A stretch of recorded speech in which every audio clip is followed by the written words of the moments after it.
Michigan's 2026 team preview. What's the team looking like? What is the new head coach going to be looking like? How's this team looking? Let's just say that. How is this team looking heading into 2026? Well, Michigan looks like one of the better teams in the country, if you ask me. In terms of new head coaches, sorry, I need to clarify that. I wrote down best team in the country. Forgot to write down in terms of new head coaches. So you have LSU that I think is the number one team with a new head coach. I think Michigan's right there behind him. I really do think so. You have Florida, you have Auburn, you have Arkansas, you have these teams with new head coaches, UCLA. You have all these new teams, Penn State. I think that Michigan and Kyle Whittingham have had one of the smoothest transitions, I think, of any team that's gotten a new head coach. And I'm going to tell you why right now. Because when you look at what they had at head coach, Sharon Moore was a guy that they kind of wanted to get rid of. Like, they've been wanting to get rid of Sharon Moore for, I think, the past 2 years would be my guess. So I don't think that it was like, oh, man, we lost our head coach. That really sucks. It was, we lost our head coach finally. Because guess what? Sharon Moore's out. The NCAA investigations and sanctions and all that stuff can be done. You don't have to worry about with that being around your team anymore because it's over. It's the Kyle Whittingham era at Michigan. And that's what we've all been waiting for, is a new era at Michigan.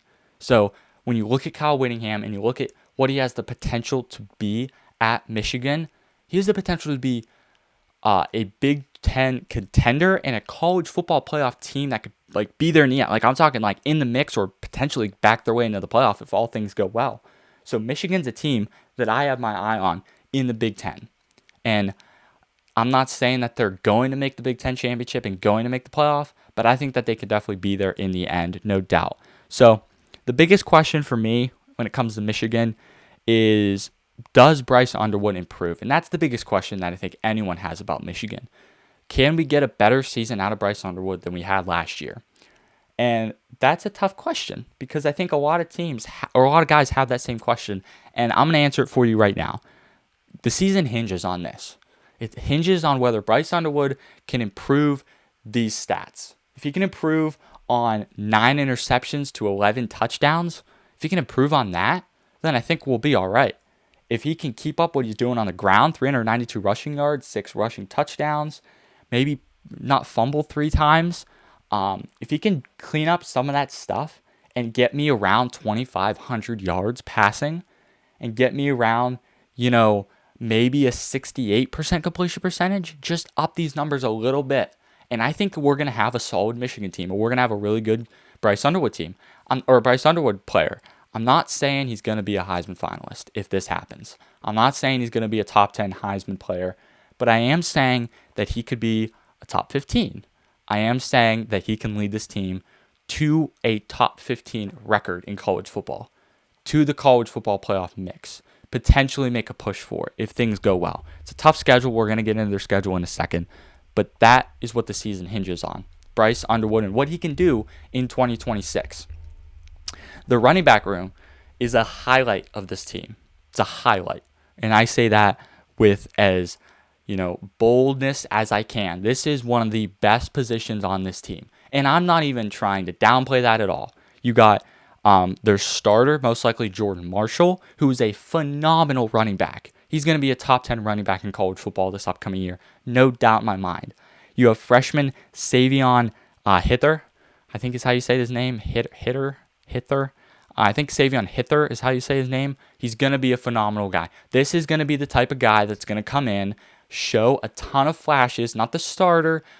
He's going to be the backup, obviously, but he's the type of guy when it comes to November, you're looking at him and saying, wow, this guy could have major impact on these final 4 games on our season, the push for the Big Ten championship, the push to beat Ohio State at the end of the year, the push for the playoff. All these things are something that this running back room as a whole can really help achieve.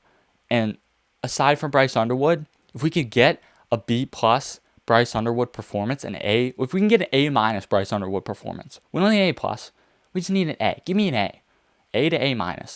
But you get an A+ running back room, this is a really good Michigan team you're talking about in terms of offensive side of the ball.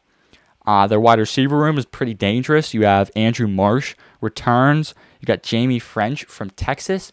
Those two guys are what is going to help Bryce Underwood be a top-tier quarterback in college football. And I have full confidence in that, like full stop.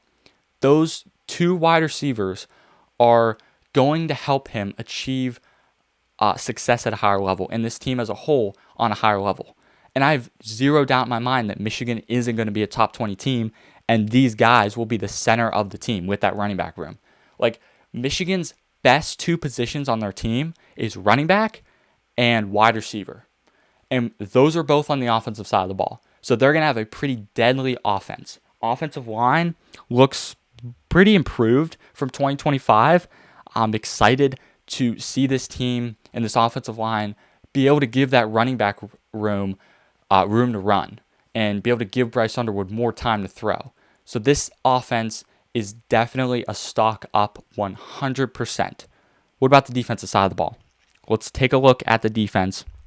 Trey Pierce is a defensive lineman. He looks phenomenal. Eno Etta, I'm pretty sure is how you say his name. Both those defensive tackles are going to be just run-stopping machines, and I have full confidence in that. These two guys are going to be disruptors in the run game and the pass game. They're not going to allow up-the-middle running. These guys are big defensive linemen, and I cannot wait to see them play.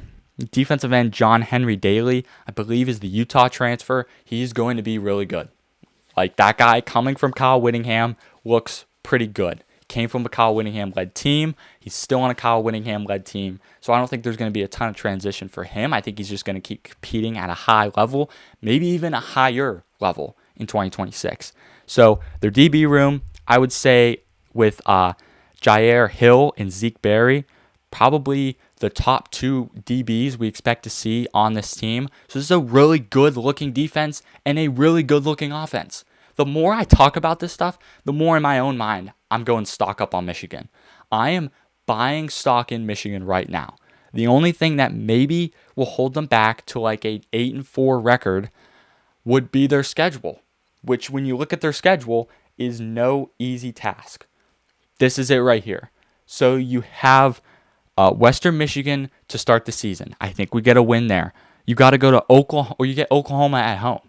This is big to have them at home. If you can pull off that win, which I'm really high on Oklahoma, so that'll be a tough game to pick whenever the time comes. But if you could somehow start the year 3-0 with a win against Western Michigan, Oklahoma, and UTEP. If you start that 3-0, or at least if you can go 3-1 in the first 4 games, we're solid. So let's say 3-1 in the first 4 games. At Minnesota, 4-1. Call me crazy, versus Penn State, I think they get the win. Penn State at home, I think they're 5-1 heading into, or 6-1 heading into Indiana. So they get Indiana at home. I think they drop that game, 5-2 at this point. Rutgers, I think you pick up a win, 6-2. Michigan State, 7-2. At Oregon, I think you drop that. So you're probably at this point, 7-3. UCLA, I think you get that. So 8-3. Ohio State, 50-50 at this point. If you pick up that Ohio State game, you're going to back yourself into the playoff at 9-3. I have zero doubt in my mind. But if you lose that game, you're probably going to look at an 8-4 season. So their schedule limits them to probably 8-4, unless they can somehow start the year 6-0.